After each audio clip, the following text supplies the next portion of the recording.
Eu sou o Micael Barbosa e você está mais uma vez no Memória Presbiteriana. Hoje, com a graça de Deus, nós estamos recebendo a presença do pastor Antônio Sávio, pastor da Igreja Presbiteriana das Graças. Pastor Sávio é formado no SPN no ano de 98. Isso. Pastoreou de forma auxiliar na Igreja da Madalena, pastoreou no interior do estado e hoje é pastor efetivo na Igreja das Graças, essa grande igreja que nos recebe hoje. Hoje nós estamos num ambiente preparado pela Igreja das Graças para receber a gente. Pastor, que privilégio ter o senhor no Memória Presbiteriana conosco, viu? Obrigado, o privilégio é meu. Coisa boa. Pastor, o quadro, o senhor certamente já sabe, nós falamos sobre vocação ministerial, principalmente de pastores que foram ex-alunos do SPN. E eu queria saber como foi sua vocação, como foi que o senhor se sentiu chamado para o ministério?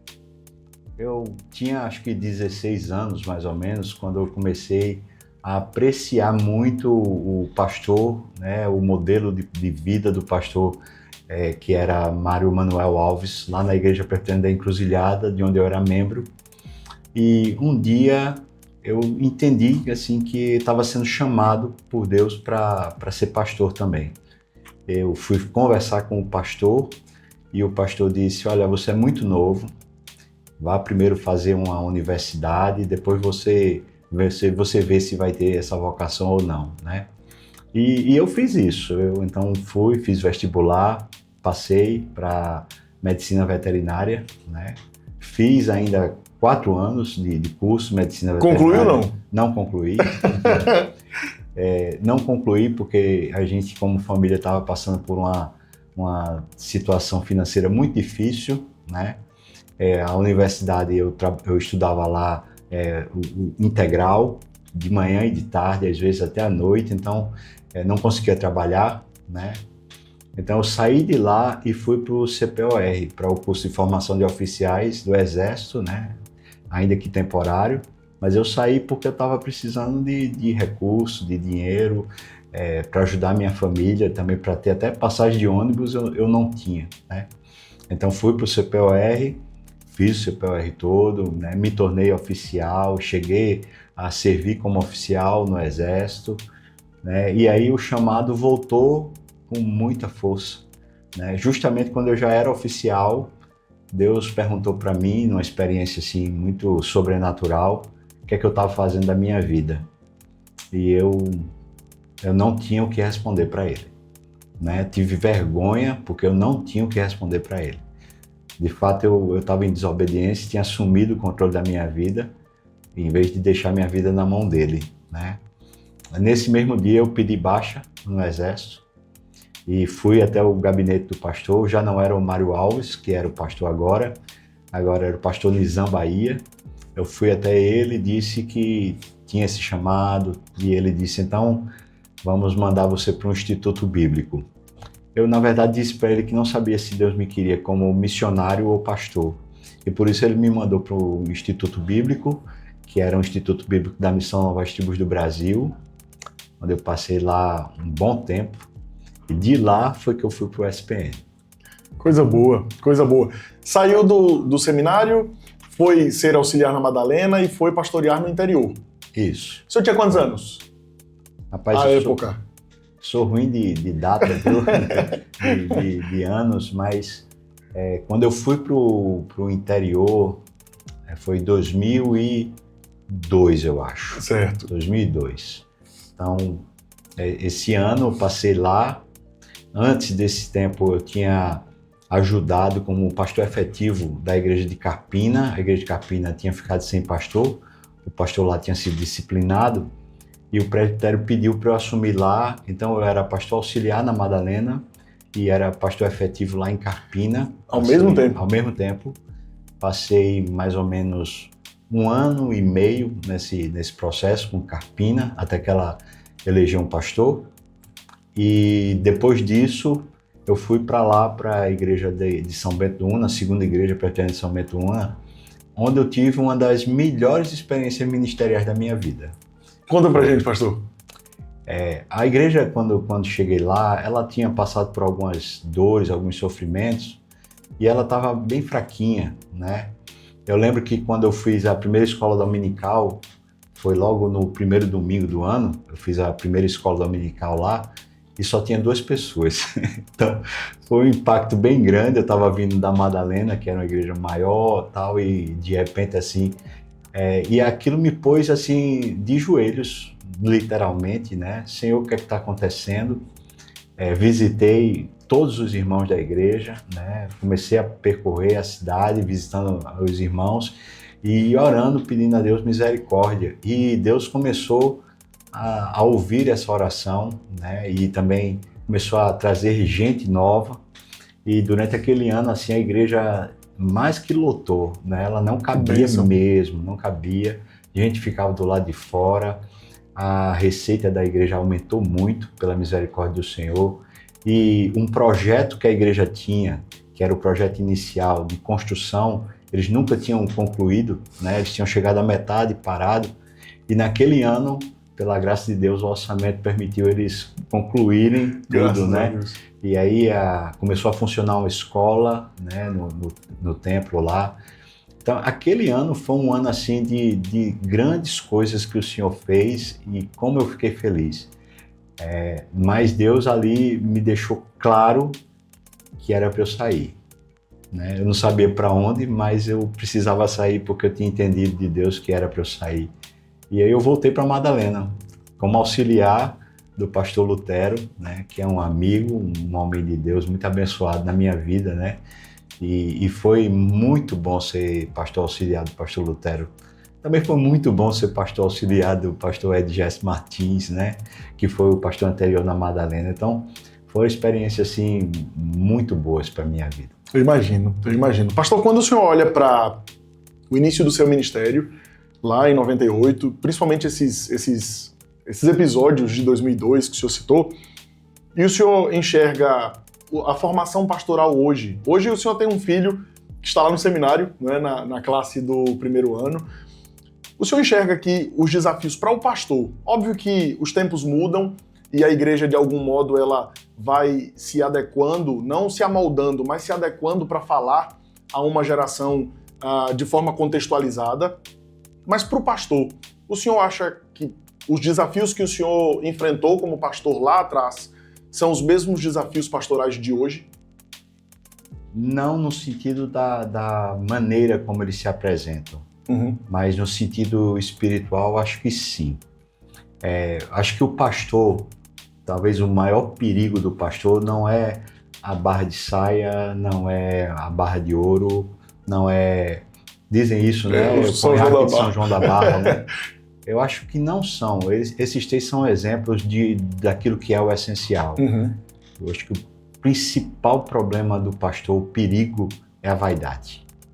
É ele ser contaminado pelo ego dele para querer ser importante, para querer ser relevante, né? No sentido negativo da palavra. Então, e transformar o ministério numa carreira ou num projeto de ascensão pessoal.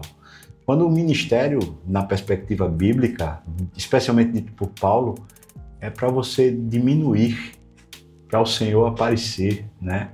Então, no sentido espiritual, eu acho que hoje, tanto quanto no passado, é o mesmo perigo, é a mesma essência de perigo. Agora, ele se mostra hoje de forma diferente do que era na minha época, né? Na minha época não havia redes sociais, a internet estava começando a aparecer. Então, esses riscos que se tem hoje, por exemplo, a rede social, ela pode ser um grande instrumento para abençoar a igreja, para abençoar o ministério, mas pode ser um risco de vaidade muito grande. A pessoa está procurando projeção pessoal, em vez de estar querendo realmente trazer glória ao Cordeiro, né?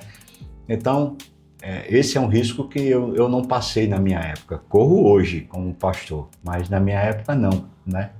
Só para exemplificar, né? À vontade. Um exemplo, né? Hoje a igreja, a meu ver, ela está muito mais entendida do que ela era na minha época, quando eu me formei. Hoje as pessoas estão ouvindo mais, estão lendo mais e ouvindo melhor e lendo melhor, coisas muito melhores. Então, a complexidade disso faz com que o pastor ele precise, de fato, conhecer Eu acho que esse é um risco mais presente do que no passado, porque quando a gente se ocupa demais em conhecer e perde o coração, a gente termina virando um vaidoso também, mais uma vez volta, né, para a questão da vaidade. Ou a gente fica uma pessoa muito seca, estéril, porque é só conhecimento, né? Então, é um risco que eu acho que talvez na minha época fosse um pouco menor do que o que é hoje. Né? Entendo. Como seminarista, trabalhando aqui em uma das igrejas em Recife, o Senhor Deus me deu o privilégio de poder caminhar um pouco mais próximo do pastor Sávio, e eu sei que um dos focos do seu ministério, pastor, é discipulado e identidade. Isso. Qual a necessidade para um pastor? Não, obviamente que a gente trabalha com o discipulado, formando e moldando, com a graça de Deus, formando e moldando pessoas. Mas a importância do discipulado e do entendimento da identidade do pastor. Qual a importância de um pastor que conhece e reconhece se ele é ou não um discípulo de Cristo e essa identidade forjada pela palavra de Deus e pelo relacionamento com o Senhor? Veja, a gente tem uma tendência, né, não só o pastor, mas o ser humano, de usar as coisas que a gente aprende e a nossa carreira, a nossa profissão, as nossas conquistas, usar como se isso fosse a nossa identidade. Então, por exemplo, corro o risco de afirmar que eu sou pastor. O pastor é uma vocação, não é uma identidade. É uma maneira de Deus ser servido e Ele nos capacita dando muitos dons para que a gente desenvolva isso. E isso é um percurso que vai nortear a minha vida o tempo todo. Mas isso nunca será minha identidade. Deus nunca me disse que eu sou pastor. Ele me deu o privilégio de poder representar, de poder apresentar o verdadeiro pastor, que é o Senhor Jesus. Então, a nossa identidade é ser a imagem de Deus. Foi quando Ele fez o ser humano. Você é a imagem de Deus, né? Então, se o verdadeiro pastor puder ser visto em mim, a minha identidade está revelada nele e não em mim. Mas se eu assumir que eu sou pastor, eu corro um grande risco de me tornar um personagem, uma persona. E eu acho que isso tem acontecido demais. Essa confusão entre quem de fato eu sou, conforme a palavra, e o trabalho que eu faço, ou as conquistas que eu tenho, os títulos que eu consigo. Essas coisas vão querendo nos tomar o coração e tomar a nossa própria identidade. E se eu cair, né, se você cair, qualquer um cair nessa esparrela, vai terminar mal, porque vai chegar um confronto e vai chegar uma nulidade onde essa identidade ela não cabe, né? Alguém vai confrontar a gente, alguma situação vai negar isso, vai ter alguém que na igreja vai rejeitar você, vai dizer que você não é pastor, vai ter alguém que vai negar algum privilégio a você ou alguma coisa a você, e nessa hora você vai ficar num caos pessoal, um vazio pessoal, porque aquilo nunca foi sua identidade, mas você acreditou que era, né? Então, quando eu trabalho a ideia de identidade, né, ela tem muito a ver com você voltar às Escrituras e se descobrir à luz do que Deus fala de você e não do que você conquista ou que os homens falam de você. E aqui na igreja a gente trabalha muito a identidade no discipulado, né, com essa caminhada do discipulado. O que, a meu ver, né, que muitas vezes tenho visto visitando igrejas e conhecendo amigos pastores, é a dificuldade que nós pastores estamos encontrando de desenvolver de fato um discipulado. O Senhor Jesus, ele foi muito propositivo, ele foi direto, assertivo. A gente chama da grande comissão. Sim.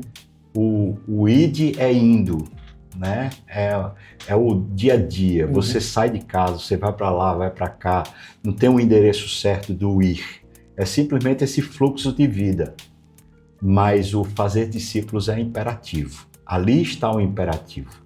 Então, para todos os crentes, não é só para pastor, né? O grande imperativo é faça discípulos. Estava agora recentemente conversando com um pastor lá nos Estados Unidos, pastor de imigrante, e ele estava dizendo a grande dificuldade dos imigrantes terem tempo de gastarem esse tempo para formação, para o discipulado. E ele perguntou assim, o que é que eu faço, né? Qual é a sugestão? Eu falei assim, irmão, não é uma questão do que é que você faz, é uma questão de você acreditar que o seu Supremo Pastor mandou você fazer. Na hora que você acreditar que foi ele que mandou fazer, bote na conta dele. O Senhor mandou eu fazer, eu agora vou fazer. Então, ele vai assumir o ônus, ele vai chamar as pessoas que ele quiser chamar para você discipular. Vá lá e discipule, não é? É só obedeça, se ponha no caminho que ele disse que era o caminho. Então, ele mesmo vai fazer as coisas acontecerem, né? Acho que a gente não tem muito como explicar quando a gente não está discipulando. Sim. E penso eu que no dia que a gente comparecer diante dele e ele perguntar o que é que você fez quando você foi chamado para ser pastor, o que é que você fez do seu ministério, a gente pode dizer, não, eu, sei lá, estive tantos anos na igreja tal. Não estou perguntando. Vai apresentar o relatório, né? Vai apresentar o relatório do ministério. De conselho. Eu mandei você para fazer discípulo. Quantos, né? Quanto você se gastou para discipular pessoas, para eles serem conforme a imagem de Jesus, né? Quantos? A essência, né? Para mim, essa é a simplicidade e a essência, né? E já que a gente está falando sobre essência e essa identidade pastoral, isso chama, obviamente que chama, talvez a pergunta mais clichê desse quadro, que é quando eu pergunto quais são as essências que envolvem o ministério pastoral. Para o senhor, pastor Sávio, o que é que um pastor tem que ter? O que é ser um pastor e quais são os atributos que esse homem que foi vocacionado para o ministério deve desenvolver no Senhor? Primeiro e acima de tudo, uma imensa paixão por Deus. Paixão mesmo, amor profundo, devocional por Deus.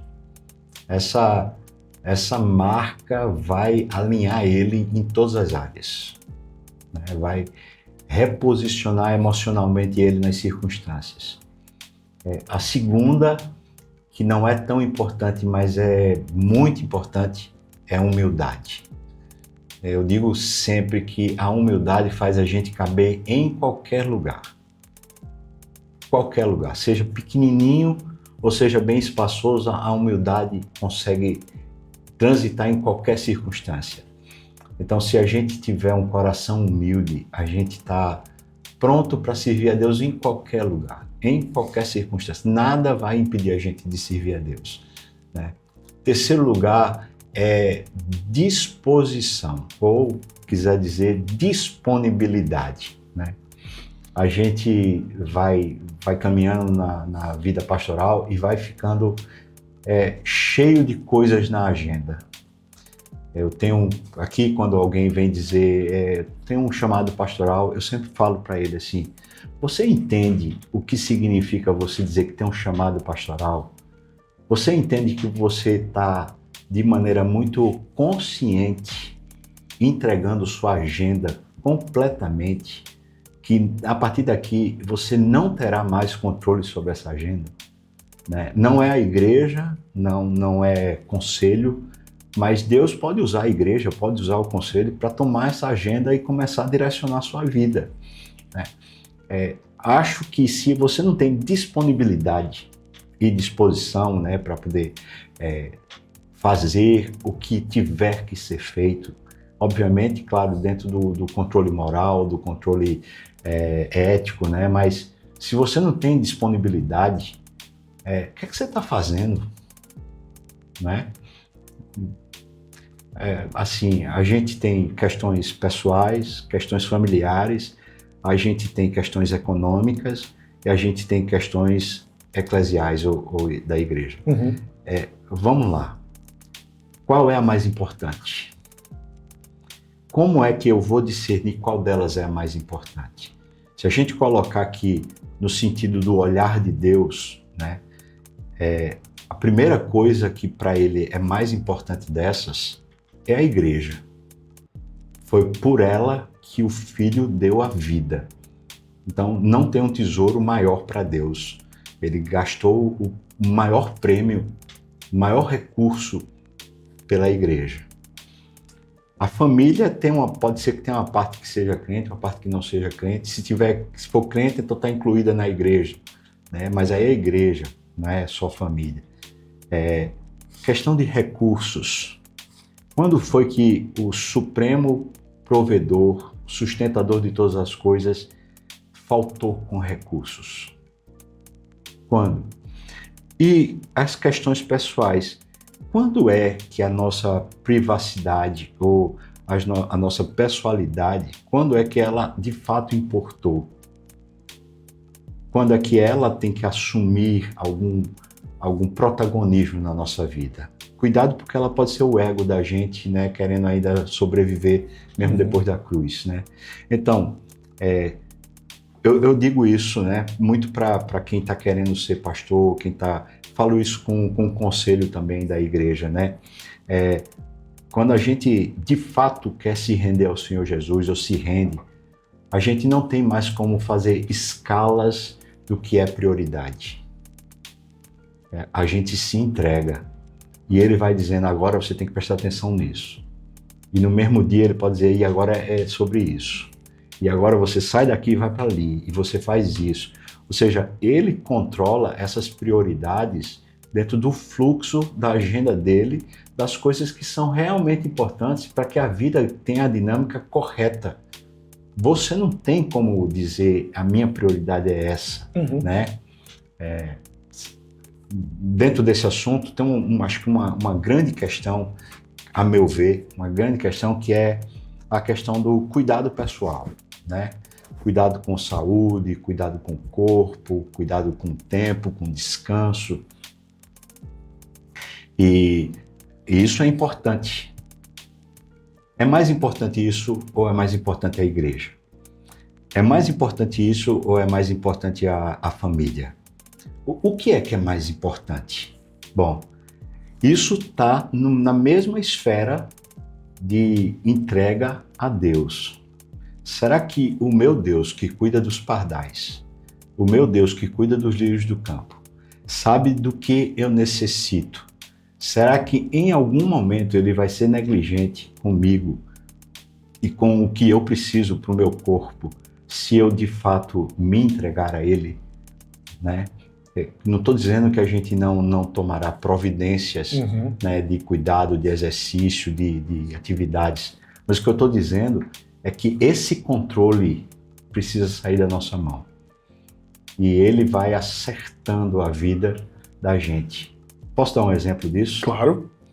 Eu estava pelo menos uns 15 quilos mais gordo do que eu estou agora, né? E estava sentindo muito cansaço físico, e eu não sou assim. Sempre fui uma pessoa muito enérgica, de muita atividade o dia todo, mas eu estava chegando 3, 4 horas da tarde, eu já estava, né, parece que o dia já tinha acabado. A bateria descarregando. E aí eu comecei a orar. Eu falei, Senhor, eu acho que eu estou me entregando ao Senhor e estou me dando ao Senhor, mas eu acho que também estou fazendo alguma coisa errada. Eu estou pecando, está falhando, estou fazendo alguma coisa que está negligenciando alguma parte, né? De fato, eu não estava conseguindo fazer exercício, não estava... E trabalhava o dia todo, chegava aqui de manhã, só saía à noite, trabalhando o dia todo. Nesse processo de oração, Deus pegou aqui uma pessoa da igreja, me vendo lá bem gordinho, e essa pessoa procurou um presbítero e disse, olha, eu sou nutricionista, será que o pastor aceita que eu faça uma dieta para ele, um programa para ele? E o presbítero veio, meu cunhado, perguntar a mim, e eu falei, é claro que eu quero. Né? E ela veio ao meu gabinete e trouxe, tem me acompanhado e me ajudado. Pouco tempo depois, menos de 10 dias depois, uma outra pessoa, sem saber dessa história, isso não tinha sido contado para ninguém, uma outra pessoa aqui que é personal trainer procurou um outro presbítero e falou assim, será que o pastor aceita que eu faça um programa de treinamentos e tal? Eu falei, aceito desde que faça para minha esposa também. Uhum. E uma moça que é personal trainer, e ela foi lá em casa, fez para mim, fez para minha esposa, e está acompanhando a gente, está ajudando a gente nesse processo. Mas não parou aí. Nós fomos almoçar, eu e minha esposa, na casa de uma médica e o seu marido lá, e foi no começo, foi dia 2 de janeiro desse ano, e ela perguntou para mim na refeição assim, pastor, qual foi a última vez que você fez os exames? Eu falei, foi no começo do ano passado. Ela falou, vamos fazer esse ano? Se bora. Ela me passou uma receita e ela disse, eu vou fazer valendo, certo? Vai ser exame para todo tipo. Eu falei, tá bom. Ela me passou uma bateria de exames muito grande. E eu fui fazendo os exames e à medida que fui chegando no resultado, até que ela senta comigo, também veio no meu gabinete e me deu assim uma dura, né? Falou, pastor, seu quadro não tá bom. Você tá pré-diabético, você tá com risco cardíaco altíssimo, você pode ter um AVC, um ataque cardíaco a qualquer momento. Você precisa mudar uma série de coisas. E foi me dizendo que mudar, foi prescrevendo remédios e ficou claro que eu estava sendo negligente, né, com a minha saúde, sendo negligente com o exercício, né? E o que é que eu fiz? Eu, na reunião do conselho, fui lá e falei, disse, olha, tô sendo negligente, Deus me advertiu, eu pedi, ele respondeu. Ele usou Resposta de oração chegou. Chegou. E eu disse, eles perguntaram, o que é que o senhor quer? Como é que o senhor quer fazer? E eu falei, eu não sei. Eu não sei, eu preciso de sabedoria de Deus para saber como fazer. E graças a Deus, o conselho daqui me apoia muito, é muito generoso comigo e me ajudaram nisso, né?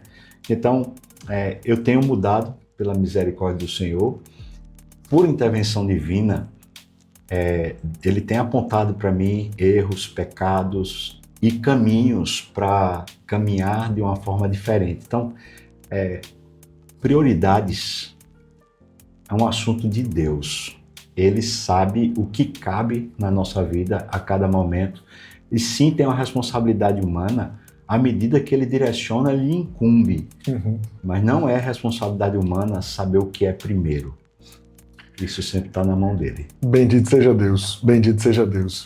Pastor, a gente está caminhando para o final e tem outras perguntas que certamente eu gostaria de fazer, mas não cabem no vídeo. E certamente o Senhor vai nos dar, Deus vai prover para nós uma próxima oportunidade. Mas, voltando lá atrás ao seu tempo de seminário, alguma lembrança, alguma memória, alguma coisa que lhe marcou no trajeto do seminário, na caminhada do seminário, que o senhor queira compartilhar com a gente?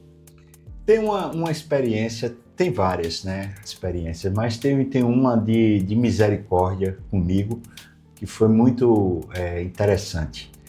Naquele tempo, não sei como é que é hoje, mas naquele tempo a gente tinha aula de manhã e à tarde, alguns dias da semana. Eu tinha saído do exército, né, e estava de novo sem dinheiro, minha família também.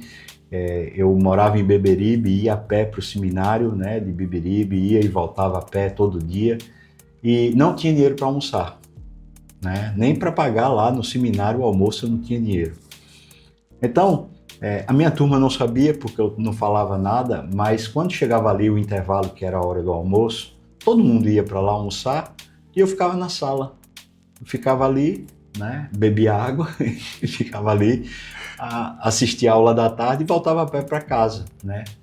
E um dia, um colega meu de turma chegou mais cedo na sala desse intervalo, aí me viu lá, aí falou assim, já almoçou? Aí eu não quis mentir, né, eu fiquei assim, não respondi nada. Ele falou, você não almoçou? E eu fiquei calado de novo. E aí ele disse, você não almoçou, não foi? Eu disse, eu não almocei não. E aí ele falou assim, eu vou dar um jeito nisso. E ele começou a dividir o prato dele comigo, né? E depois outro colega também resolveu entrar, né? De maneira que nós três comíamos 2 pratos de refeição, né? Eles resolveram diminuir o que eles comiam para me dar, para poder a gente estar ali. Então, essa amizade, esse cuidado, primeiro de Deus com a gente, né? Mas também dos colegas, né? Foi um tempo assim muito bom, de crescimento em muitas áreas, né? De poder aprender muitas coisas, ter muitas ferramentas para o ministério, mas essa misericórdia, esse cuidado que esses colegas tiveram comigo ficou marcado na minha memória ali como o cuidado de Deus. Bendito comigo. seja Deus, bendito seja Deus. Pastor, se o Sávio de hoje se encontrasse com o Sávio de 98 saindo pelas portas do seminário para o ministério pastoral, o que o senhor diria a ele? Diria assim: Sávio, ame Deus mais que tudo e seja humilde o tempo todo.